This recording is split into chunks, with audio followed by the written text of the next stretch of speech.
ಈ ಮನೇಲಿ ನಾನು ಇರಬೇಕಾ? ನಮ್ಮನೆ ಅಂತ ಹೇಳ್ಕೊಳ್ಳೋ ಸ್ವಾತಂತ್ರ್ಯನೂ ನನಗಿಲ್ಲ. ಇಲ್ಲಿ ನನ್ನ ಮಾತು ನಡೆಯಲ್ಲ. ನನಗೇನು ಸ್ವಾಭಿಮಾನ ಇಲ್ವಾ?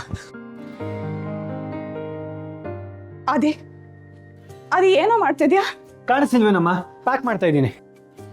ನೀನ್ ಯಾಕೋ ಮನೆ ಬಿಟ್ಟು ಹೋಗ್ಬೇಕು? ಇದು ನಿನ್ ಮನೆ ಕಣೋ. ಇಲ್ಲ, ನೀನು ತಪ್ಪು ತಿಳ್ಕೊಂಡಿದ್ಯಾ. ಇದು ನನ್ನ ಮನೆ ಅಲ್ಲ, ನಿನ್ನ ಮನೇನೂ ಅಲ್ಲ, ನಮ್ಮ ಅಪ್ಪನ ಮನೇನೂ ಅಲ್ಲ. ಇದು one and only the great Dharmaraj ಅವ್ರ ಮನೆ. ಅರ್ಥ ಮಾಡ್ಕೋ. ಅವ್ರ ಮನೇಲಿ ನಾನು ಯಾಕಮ್ಮ ಇರಲಿ? ನಾನು ಹೋಗಬೇಕು ಅಂತ ಡಿಸೈಡ್ ಮಾಡಿದ್ದೀನಿ, ಹೋಗ್ತೀನಿ ಅಷ್ಟೇ. ಅದೇ ಪ್ಲೀಸ್ ನನ್ನ ಮಾತು ಕೇಳೋ. ಅಮ್ಮ ಪ್ಲೀಸ್, ನಾನು ಯಾರ ಮಾತನ್ನು ಕೇಳಲ್ಲ. ಸುಮ್ಮನಿರಿ, ನನ್ನ ತಡಿಬೇಡಿ. ಆಯ್ತು, ಹೋಗಿ, ಎಲ್ಲರೂ ಹೋಗಿ. ನಾನೊಬ್ಳ ಕೊರ್ಗಿ ಸಾಯ್ತೀನಿ. ಫಾರಿನ್ಗೆ ಹೋಗಿ ಓದ್ಬೇಕು ಅಂತ ಕನಸು ಕಾಣ್ತಿದ್ ಮಗಳಿಗೆ ಹಳ್ಳಿಗೆ ಓಡಿಸಿದ್ರು. ಖುಷಿಯಾಗಿದ್ದ ಮಗನಿಗೂ ಇಷ್ಟ ಇಲ್ದಿರೋ ಮದ್ವೆ ಮಾಡಿ ಅವನ್ ನೆಮ್ಮದಿನೂ ಕಿತ್ಕೊಂಡ್ರು. ಕಿರಿ ಮಗಳಿದ್ದಾಳೆ, ಅವಳು ಬಾಳು ಹಾಳಾಗತ್ತೆ. ಇದನ್ನೆಲ್ಲ ಕಣ್ಣಾರೆ ನೋಡ್ತಿದ್ರು ಏನೂ ಮಾಡಕ್ಕಾಗ್ದಿರೋ ಅಸಹಾಯಕ ತಾಯಿ ಆಗ್ಬಿಟ್ಟಿದ್ದೀನಿ ನಾನು.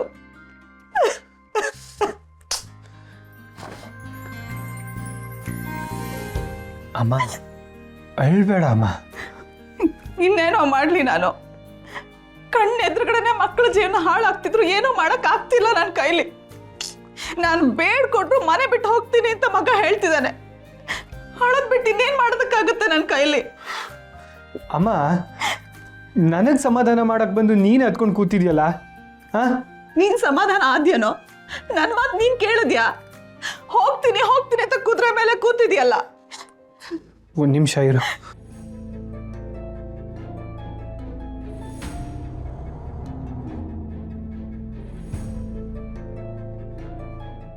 ತಗೋ ನೀರು ಕುಡಿ. ಅದಕ್ಕೊಂದು ತೊಟ್ಟು ವಿಷ ಹಾಕಿ ಕೊಟ್ಬಿಡು.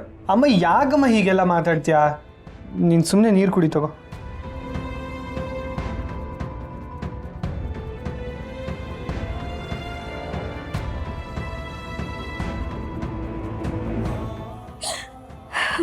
ಅಮ್ಮ ಮತ್ತೆ ಯಾಕಮ್ಮ ಹೇಳ್ತಿದ್ಯಾ? ನಾನಲ್ಲ ಕಣೋ.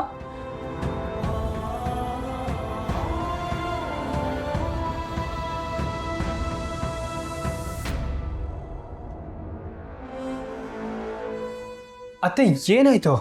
ದೇವ್ಗೆ ಯಾಕೆ ಹೇಳ್ತಿದ್ಯಾ? ಅತ್ತೆ ಬನ್ನಿ ನೀವು.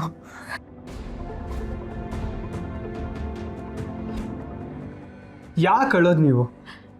ಆದಿ, ನಿನ್ನ ಅಮ್ಮನ ಅಂಜುನ ನನ್ನ ಮಕ್ಳ ಥರ ಸಾಕಿದ್ದೀನಿ ಕಣೋ. ಈಗ ನೀನು ಮನೆ ಬಿಟ್ಟು ಹೋಗ್ತೀನಿ ಅಂತ ಹೇಳ್ತಾ ಇದೆಯಲ್ಲ, ಸರಿನಾ? ಇವನ್ ಕಾಲಿಗೆ ಬಿದ್ದು ಬೇಡ್ಕೊಳ್ಳೋದೊಂದು ಬಾಕಿ ದೇವ್ಗೆ. ಅಮ್ಮ ನೀನು ತುಂಬ ಓವರಾಗಿ ಆಡಬೇಡ, ಸುಮ್ಮನೆ ಇರು. ಅತ್ತೆ ನೀವು ಸಮಾಧಾನ ಮಾಡ್ಕೊಳ್ಳಿ. ನಾನು ಸಮಾಧಾನವಾಗೇ ಇದ್ದೀನಿ ಆದಿ, ಆದರೆ ನೀನು ಮತ್ತೆ ಈ ಮನೆ ಬಿಟ್ಟು ಹೋಗೋ ಮಾತಾಡಬಾರ್ದು. ನೀವಿಬ್ರು ಹಿಂಗೆ ಅಳ್ತಾ ಇದ್ರೆ ನಾನು ಗ್ಯಾರಂಟಿ ಇವಾಗಲೇ ಮನೆ ಬಿಟ್ಟು ಹೋಗ್ಬಿಡ್ತೀನಿ ಅಷ್ಟೇ. ನನ್ನಮ್ಮ ಮತ್ತು ನನ್ನ ಅತ್ತೆ ನಗ್ನಗ್ತಾ ಇದ್ರೆ ನಾನು ಯಾಕೆ ಮನೆ ಬಿಟ್ಟು ಹೋಗ್ತೀನಿ? ನೀವೇ ಹೇಳಿ. ಸರಿ ಆಯಿತು, ನೀವಿಬ್ಬರು ಸ್ಮೈಲ್ ಮಾಡಿ. ನಾನು ಅವಾಗ ಮನೆ ಬಿಟ್ಟು ಹೋಗಲ್ಲ. ಸ್ಮೈಲ್ ಮಾಡಿ. Smile smile. That's good.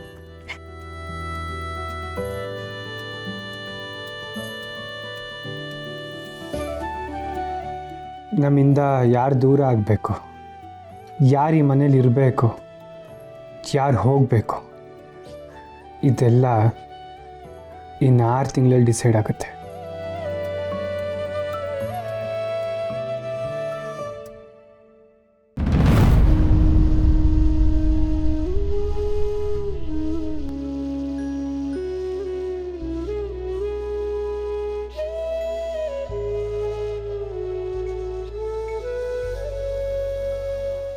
ಅಮೃತ ಅವರೇ,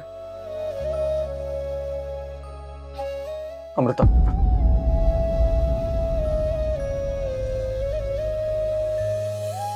ನನ್ನ ಕ್ಷಮಿಸಿ ಅಮೃತ ಅವರೇ. ನೀವು ಯಾಕೆ ಕ್ಷಮೆ ಕೇಳ್ತಿದ್ದೀರಾ? ನಂಗೆ ನಿಮ್ಮಿಂದ ಯಾವ ನೋವು ಆಗಿಲ್ಲ. ಇದಕ್ಕೆಲ್ಲ ಕಾರಣ ನಾನೇ ಅಮೃತ ಅವರೇ. ಬೇರೆಯವ್ರು ಮಾಡಿದ ತಪ್ಪನ್ನ ನೀವು ಯಾಕೆ ನಿಮ್ಮ ತಲೆ ಮೇಲೆ ಹೊತ್ಕೋತಿದ್ದೀರಾ? ಈ ಮನೆಯಲ್ಲಿ ನಿಮಗೆ ಯಾರಿಂದಲೇ ನೋವಾದರು, ಯಾರು ಏನೇ ಮಾಡಿದ್ರು ಅದಕ್ಕೆ ಕಾರಣ ನಾನೇನೆ. ನಾನು ನಿಮಗೆ ತಾಳಿ ಕಟ್ಟಿ ನೀವು ಈ ಮನೆಗೆ ಬಂದಿರೋದಕ್ಕೆ ಈ ನೋವು, ಕಷ್ಟ, ಕಣ್ಣೀರು. ನಿಜ ಹೇಳಬೇಕು ಅಂತಂದರೆ ನೀವು ಈ ಮನೆ ಬಿಟ್ಟು ಹೋದ್ರೇ ಎಷ್ಟೋ ಖುಷಿಯಾಗಿರ್ತೀರ.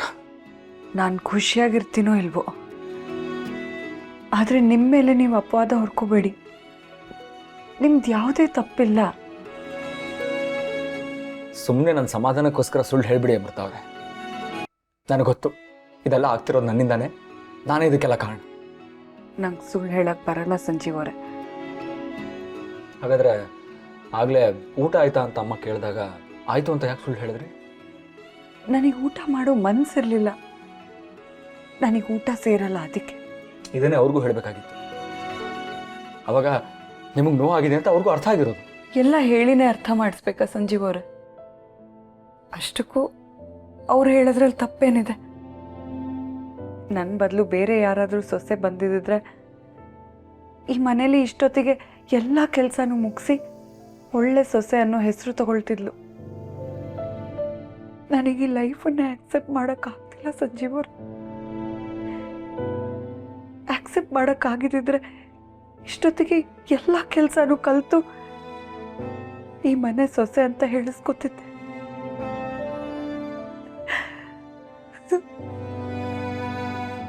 ಆದರೆ ನಾನು ಏನು ಮಾಡಲಿ? ನಾನು ಬಯಸಿದ ಲೈಫ್ ಇದಲ್ವಲ್ಲ ಸಂಜೀವ್ ಅವರೇ. ನೀವು ಬಯಸಿದ ಲೈಫ್ ನಿಮಗೆ ಸಿಗೋವರೆಗೂ ನೀವು ಗಟ್ಟಿಮುಟ್ಟಾಗಿರಬೇಕು ಅಂತಂದರೆ ಈಗ ಊಟ ಮಾಡಿ.